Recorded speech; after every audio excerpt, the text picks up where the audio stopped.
लातूरकर असा हा सगळा संयुक्त कार्यक्रम तुम्ही माझ्यासाठी आयोजित केला. सगळेच चेहरे ओळखीचे आहेत आणि व्यासपीठावर तर एक एक चेहरे आता काय सांगावं निशब्द.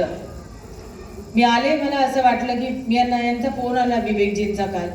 म्हटलं आता खूप अवघड आहे, सामान पॅकिंग पडली आहे, निमंत्रण 2-2 मिनटं जायचं आहे, तुमच्या घरी मी येऊ. मी ऐकलंच नाही ते काय बोलताय.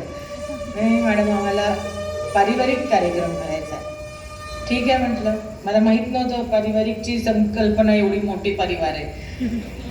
तर नेहमीच जॉईन झाल्यापासून फक्त म्हणजे माझं क्षेत्र जे आहे तसं तर खरं वृक्ष क्षेत्र आहे. कायदा सुव्यवस्था अत्यंत कधी कधी ड्राय याच्यामधनं म्हणजे आम्हाला जावं लागतं. यावेळेस तर मी निवडणुका बॅक टू बॅक 5-6 निवडणुका, दुष्काळ पहिले, त्याच्यानंतर पूर, त्याच्यानंतर अनेक महामहिम माननीय राष्ट्रपती, राज्यपाल, सर्वच वेगवेगळ्या योजना, त्यांची अंमलबजावणी, अनेक शासकीय कार्यक्रम, त्याच्यामधले इव्हेंट्स, अनेक वेगवेगळ्या आव्हानात्मक परिस्थिती आपल्याला माहिती आहे गेल्या 1.5-2 वर्षामध्ये, निवडणूक पूर्व आणि नंतरच्या. या सगळ्या ह्याच्यामध्ये जिल्हाधिकारी पद खूप महत्त्वाचं असतं. आणि यामध्ये फक्त 7-12 नाही किंवा महसूल क्षेत्र नाही किंवा डिस्ट्रिक्ट ॲडमिनिस्ट्रेशन मधले विविध विभाग नाही, तर खरा जिल्हाधिकारी म्हणून यांना काम करायचं असेल तर जवळपास 250 कमिटीजची मी अध्यक्ष असते आणि दर महिन्याला मला 250 कमिटीजच्या मीटिंग्स घेणं क्रमप्राप्त असतं. मग त्याच्यामध्ये ॲनिमल हजबंड्री असेल किंवा कुठलाही विषय असेल, जसं पाणी सोडण्याचा असेल किंवा कुठलाही विषय असेल, असं म्हणतात जिल्ह्यात खडा पडला तरी जिल्हाधिकाऱ्याला जबाबदार धरलं जातं. अनेकदा कळतच नाही की जबाबदारी कशाची होती. त्यामुळे तरीही पण समाजामध्ये सामाजिक आपलं या ठिकाणी आपण ज्या समाजात जन्मतो त्या समाजामध्ये आपण काहीतरी देणेकरी लागतो, ही भावना ठेवून काम करणारे आमचे विवेकजी असतील, बिराजदार असतील, जुरळेजी असतील, सर्वच मान्यवर आणि आपण सर्वजण मंडळी, मला एक नेहमी लक्षात आलं की आपले प्रामाणिक प्रयत्न, जिल्हाधिकाऱ्यांना बोलवून कुठला तरी आपण फार मोठे आहोत किंवा जिल्हाधिकारी म्हणून मी जाऊन कुठल्या तरी कार्यक्रमामध्ये हजेरी लावण्याची, याच्या पलीकडे खूप गेलो आपण, खूप पलीकडे गेलो. प्रत्येकाला अशी एकही व्यक्ती समाजात नसते की जिला मनापासून वाटत नाही की आपण समाजासाठी काहीतरी करावं.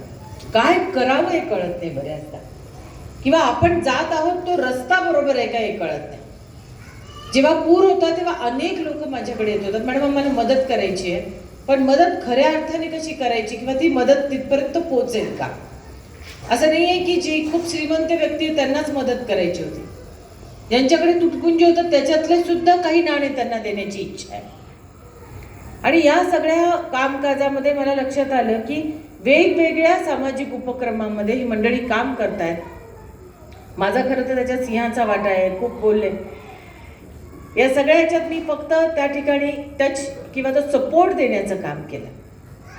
आणि या सपोर्ट देण्यामध्ये जेव्हा मी या ठिकाणी जॉईन झाले तेव्हा छत्रपती संभाजीनगर, नांदेड आणि माढा या सगळ्या ठिकाणचा माझा अनुभव होता.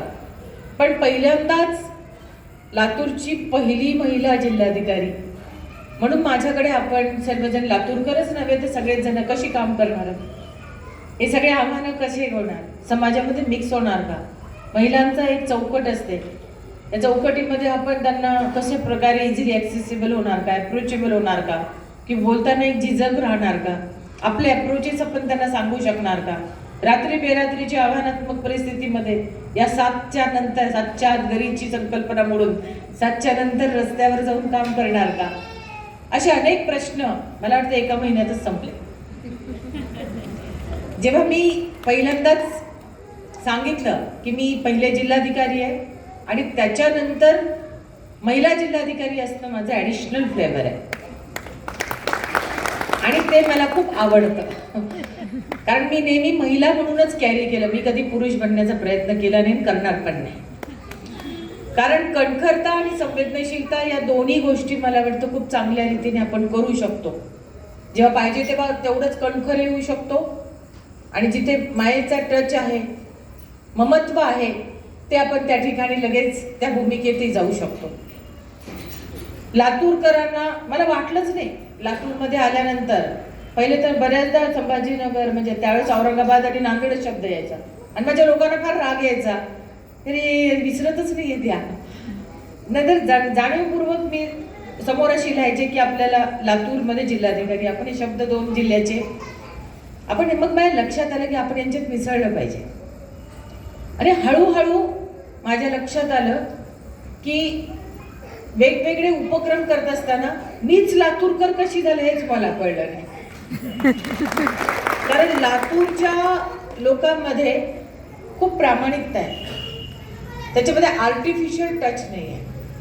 आणि बघा ना, तुम्ही आता बाउंड्री बघा, इकडून बीड, इकडून धाराशिव, इकडून नांदेड, या सगळ्या याच्यात लातूरने स्वतःची ओळख वेगळी ही कायम ठेवलेली आहे.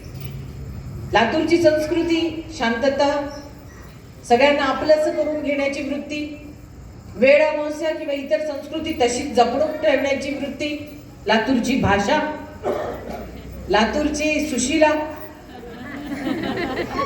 हे सगळं आपण सोडलेलं नाही. बऱ्याचदा मी महिलांशी बोलते, नाही कुठेही जाऊ दे पण मुलं बरे आपल्या लातूरमध्येच आलेली चांगली आहेत. म्हणजे इतकं लातूरमध्ये एक वेगळं एकोप्याचं वातावरण आहे. मी आता सगळ्या वेगवेगळ्या सेक्टर्समध्ये, दुपारी क्रीडाई सोबत होते, आता काल साहित्यिकांसोबत होते, डॉक्टर्सच्या ग्रुपमध्ये होते, पण एक पूर्ण टीम घेऊन सोबत राहण्याची वृत्ती आणि कुठे ईर्ष्या मला जास्त दिसली नाही. म्हणजे इतकं साधं सरळ गणित असलेले, इतकी साधी चांगली आपुलकीची लोक. जसं तुम्हाला वाटतं भाग्य, मला वाटतं माझं तुमच्या कंकणभर अधिक माझं भाग्य आहे की मी जिल्हाधिकारी म्हणून लातूर या ठिकाणी काम करू शकते. आज इतके कार्यक्रम होत आहेत, पण मला असं कधी कधी वाटतं की मी अवॉर्ड घेऊन आली आणि तुम्ही माझा सत्कार करताय. आणि पुन्हा म्हणजे माझंही डायजेस्ट व्हायला मला वाटत नाही की माझी 2.5-3 वर्ष झालेत आणि मी खरंच निरोप घेणार आहे. मला खूप छान वाटलं आजचं हेडिंग, कभी अलविदा ना कहना. मला अजिबात इच्छा नाही आहे. हे स्थान ध्रुव ताऱ्यासारखा लातूर जिल्हा हा माझ्या हृदयात अटळपणे राहणार आहे. अहो किती आठवणी आहेत या, कसं विसरायचंय. इथं येणाऱ्या मला वाटतं की सगळ्यात मौल्यवान काय असतं तर डोळ्यातले अश्रू ठरवून काढू शकत नाही ना, ते आतूनच यावे लागतात. सद्गतीत होताना आज हे लोक बोलत होते, माझ्या डोळ्यासमोर खूप कंट्रोल केलं मी, विवेकजी आपल्या सोबतचे सगळे प्रसंग आठवत होते आणि तुमच्या अनुभवाची, आठवणींची शिदोरी मी कायम माझ्या स्मरणात आणि माझ्या सोबत ठेवणार. आपण किती वर्ष, ते आनंद पिक्चर मधला डायलॉग आहे, काय आहे सांगा, कितनी बड़ी जिंदगी है, जिंदगी बाबू कोशा है ना, जिंदगी बड़ी होनी चाहिए, लंबी नाही. तुमचा माझा सहवास हा क्वालिटी सहवास होता आणि त्याला जोड ऋणानुबंधाची आहे. त्यामुळे किती वर्ष आपण सोबत राहिलोय महत्वाचं नाही, आपण कसे राहिलोय माझ्यासाठी महत्वाचं आहे. आणि माझ्या घराचं नावही पारिजातकच. मी त्या माझ्या पुस्तकात लिहिलंय, पारिजातकाची गोष्ट सगळ्यांना माहिती आहे. फुलं दुसऱ्याच्या अंगणात पडतात, बहार आपल्याला दिसतो. तसंच काहीच मला वाटतं की आपलं नातं आहे. आपण किती वेळ एकमेकांच्या सोबत राहिलो किंवा आपण कुठे काम करत होते, काय करत होते, पण मी दिसत होते तुम्हाला कुठे ना कुठे, कधी इन्स्टावर, कधी सोशल मीडियावर, कधी स्टेजवर, कधी निवडणुकीच्या प्लॅटफॉर्मवर, कधी आरडाओरडा करताना, कधी मीटिंगमध्ये कोणाला तरी झापताना, कधी कायदा सुव्यवस्थेच्या मध्ये दिसत होते, कुठेतरी मी दिसत होते.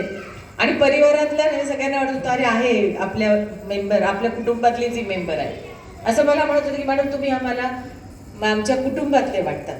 आणि खरं सांगते, काल पण मी त्याचा उल्लेख केला, मी जिथे जिथे झाले तिथे तिथे पहिली होते. मी मिलिटरी कॉलेजमध्ये पहिलीच होती कला शाखेत, अख्खे मुलं होते आणि मी एकटी मुलगी होते कला शाखेत. आम्ही कॉलेजमध्ये 3च मुली होतो, सायन्सला एक, कॉमर्सला एक आणि आर्ट्सला एक. आणि त्या ठिकाणी माझ्या प्रिन्सिपलनी माझी मुलींना सांगते, कारण त्यांची इच्छा आहे तुम्हाला सांगण्याची, मी मराठवाड्यातली आहे आणि मला त्याचा गर्व आहे, मी मराठवाड्याचीच कन्या आहे. सावित्रीची लेक आहे, त्याचा तर मला अभिमान आहे. आज महात्मा फुले जयंती आहे, त्यामुळे कुठल्याही महिलेला घरचा सपोर्ट किंवा आपल्यावर अनेक गोष्टी असतात जिथे मला पण वाटतं की मी कुठेतरी चुकती आहे का, किंवा मी जो ट्रॅक करते किंवा आता बघितलं माझ्या मिस्टरांनी सांगितलं की आय फील प्राऊड. याच्यापेक्षा अजून आनंदाची गोष्ट काय की माझा ग्राफ चढतोय आणि त्याच्या डोळ्यात अभिमानाची पायरी चढती. हाच माझ्यासाठी मला वाटतं सगळ्यात मोठी इन्व्हेस्टमेंट आहे माझ्यासाठी. मुलींना मी सांगते की तुम्ही आपण जेव्हा क्षेत्र निवडतो तेव्हा मी जसं सांगत होते तुम्हाला की मराठवाड्यात म्हणजे सगळे मिलिटरी कॉलेजमध्ये सगळे मुलं आहेत आणि प्रिन्सिपलनी आमची टेस्ट घेतली. 4 मुलं होते, ते रँक्स असतात, सार्जंट, ज्युनियर अंडर ऑफिसर आणि सिनियर अंडर ऑफिसर. आणि पहिले तुम्हाला मग कमांड द्याव्या लागतात, पळून दाखवावं लागतं, मिलिटरी परेड करावी लागते आणि सगळ्यात मोठं 202 ची गन घेऊन राऊंड्स मारावे लागतात ग्राउंडवर. थोडं फिजिकल ॲबिलिटीजमध्ये आपल्याला रेस्ट्रिक्शन्स असतात, पण त्या रँक पहिल्यापासून जिद्दी स्वभाव. त्या याच्यासाठी पार्टिसिपेट करण्यासाठी मी दिवस रात्र मरमर केली. ते बंदूक घेऊन पळणं, हात सुजले तरी नाही, आपल्याला मुलांची कॉम्पिट करायची. आणि 7 मुलं होते, त्याच्यात मी एकटी मुलगी होते आणि एवढ्या चांगल्या प्रकारे त्या सगळ्या टेस्ट दिल्या की I was selected as an sergeant and junior under officer. आणि मग त्याच्यानंतरची मजा सांगतो. मग सुरू झाला माझा प्रवास. समोर प्लॅटून दिली कमांड, सगळे मुलं. मुलगी कमांड देते म्हणजे काय बेकार. मी धैर्य येत एक म्हटलं की सगळे पाय येत एक बघायचे, मी पाय येत एक म्हटलं की सगळे धैर्य चालायचे, मुलंच ती. अरे म्हटलं हे काहीतरी चुकतंय समीकरण आपलं. कितीदा रडत जायचं प्रिन्सिपलकडे, तो तर आपला स्थायी स्वभाव नाही. ते म्हणतील हँडल युअरसेल्फ. मग लक्षात आलं की मी महिला म्हणून माझ्या एकट्या परीने चालतीये आणि ते जेंट्स म्हणून त्यांच्या परीने चालतायत. ही इंडिया पाकिस्तानची दुरी फार जादा आहे. मग मला लक्षात आलं की मला यांच्यात मिसळण्याची गरज आहे. जोपर्यंत मी यांच्यात मिसळणार नाही आणि तो पडदा कमी करणार नाही तोपर्यंत हे मला स्वीकारणार नाही आणि मी त्यांना स्वीकारणार.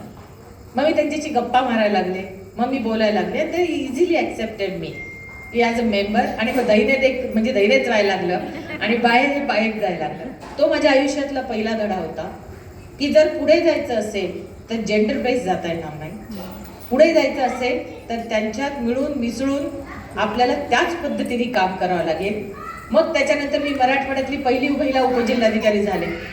मी तहसीलमध्ये आम्हाला प्रोबेशन असतं. मी बसले 2 दिवस कुणीच यायचं नाही माझ्या केबिनमध्ये.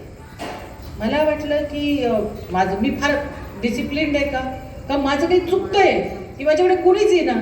नॉर्मल तहसीलमध्ये तर मी बघितलं होतं ट्रेनिंगच्या वेळेस इतकी गर्दी असते. मग ते एक आमचे रिटायर्ड नायब तहसीलदार होते, त्यांना म्हटलं माझ्याकडे कुणीच काही येत नाही आहे, व्हिजिटर्स येत नाही आणि कर्मचारी पण येत नाही आहे, काही चुकतंय का माझं. आणि बाहेर गेले की हे सगळे बघत असतात. ते म्हणे नाही, महिला ऑफिसर कशी असतात म्हणून बघायला बाहेर गर्दी आहे. मग मला लक्षात आलं की भीती आहे की जाऊन बोलायचं कसं, यांच्याशी काय बोलायचं. मग मी जाऊन राऊंड मारायला लागले, टेबलावर बसायला लागले, प्रत्येकाला विचारायला लागले अरे काय रे. मग त्यापासून एकेरी सुरू झालं माझं. अरे कसं आहे, काय आहे, हे मला सांगा, ते सांगा, तुमच्यासोबत मी चहा पिते. आणि मग ती प्रवास तिथे मिटला आणि मग पुन्हा माझा तो प्रवास एकत्रित सुरू झाला. पुन्हा जिथे जाईल तिथं मी पहिली असायचे. आणि हा पहिल्याचा मला कधी कधी त्रास व्हायचा, कारण ना मला माहित होतं की हा रोडमॅप आहे आणि पहिली म्हणून जर मी फेल झाले तर पुढच्या महिलेला प्रवेश मिळणार नाही. ते म्हणतील अरे काय जिल्हाधिकारी काही काम नाही केलं त्यांनी, आल्या गेल्या, मग दुसरी महिला जिल्हाधिकारी नको. लातूरमध्ये आता असं कोणी म्हणणार नाही की महिला जिल्हाधिकारी नको म्हणून. हा जो रोड मॅप आहे हा सेट करणं याची जबाबदारी पण फार मोठी असते. आज माझ्या मिस्टरांनी सांगितलं की मुली किती पुढे चाललेल्या आहेत आणि याच्यावर आमचे के नेहमीच मुलींना घेऊन येतात, मॅडम फोटो ठेवा. तर डीपी पण तसंच ठेवलं माझ्यासोबतचा. आणि मला इतकं छान वाटतं की एक बाप म्हणून, एक आई म्हणून जेव्हा लोक माझ्याकडे येतात आणि म्हणतात की एक फोटो द्या, तो फोटो नसतो, तो त्या मुलीसाठी, त्या मुलासाठी आयुष्याचा प्रवास आखलेला एक सुंदरसा प्रेरणादायी तुम्ही दिलेला संदेश असतो. माझ्या आईने मला तसाच दिला आणि म्हणून मी आज इथे आहे. माझ्या पतींनी मला सहकार्य केलं म्हणून मी इतकी चेअरफुल आहे, ऑलवेज स्माइलिंग. मला विचारतात ना, कसं काय तुम्ही नेहमी हसत असतात? Wien you know your family is with you आणि तुम्ही तुमचे सगळे पोटेन्शियल त्या ठिकाणी कस लावू शकतात, कुठल्या कामाला फ्री तुम्ही जाऊ शकतात, पण त्याची सुद्धा किंमत आपल्याला मोजावी लागते. मला महिलांना सांगावंसं वाटेल विशेषतः की आयुष्यामध्ये अनेक प्रश्न येतात. रात्री 1:30 वाजणार, 2-4 जण लगेच म्हणतात बापरे रडत सुरू होतं, 5 पासूनच रडणं, आता 2-1:30 पर्यंत जागायचंय, 1:30 पर्यंत जागायचंय. मग मी बोलवते त्यांना, 1:30 पर्यंत जागायचंच आहे ना, मग रडत कशाला जागतो, हसत जाग, घाल कानात एअरपॉड, एखादं गाणं आहे आणि कामाला पॉझिटिव्हिटी मी कर, तुलाही मजा येईल, तुझ्या आजूबाजू जरा चांगलं वातावरण राहील. आपण आपल्या आजूबाजू कसं वातावरण ठेवतो, किती सकारात्मक आणतो. आता गुडघे दुखतात तर दुखतात, मग त्याला काय केलं पाहिजे? तर वजन कमी करावं लागेल, त्याला चालावं लागेल. नुसतं स्वप्नात येऊन थोडीच चालेल की मी उद्या चालणार, आपल्याला एफर्ट्स घ्यावे लागते. तर मला वाटतं की तुम्ही होममेकर असाल किंवा करिअर वुमन असाल, मुलींसोबत मला तुम्हालाही सांगायचं आहे, एक महिला जिल्हाधिकारी म्हणून मला तुम्हाला पारिवारिक याच्यामध्ये सांगायचं आहे, तुमचं आयुष्य खूप महत्त्वाचं आहे आणि तुम्ही आहात म्हणून घराला लक्ष्मीपणे आणि त्याची व्हॅल्यू आहे.